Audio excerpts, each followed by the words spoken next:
আমার প্রশ্ন হচ্ছে, রাজ্য সরকার যদি সার্টিফিকেট দেয়, নির্বাচন কমিশনের দায়িত্ব কি সেই সার্টিফিকেটটাকে অবৈধ প্রমাণ করা? নির্বাচন কমিশন সন্দেহ প্রকাশ করছে এই সার্টিফিকেট। সরকারের বিভিন্ন কার্যকলাপে এটা খুব স্পষ্ট হয়ে গেছে, তারা ভুয়ো ভোটার সরাতে অপারগ।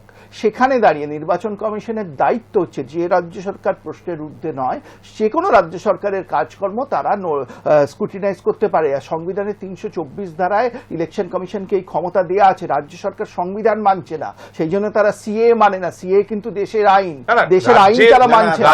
সরকারের উপর সরাসরি অনাস্থা প্রকাশ করছে নির্বাচন কমিশন। 100 বার করতে পারে। নির্বাচন কমিশনের নাগরিকত্ব দেওয়া হয়নি কেন? 324 ধারায় এটাই কাজ। তৃণমূল কংগ্রেস কি সিএ মানে দেশের আইন?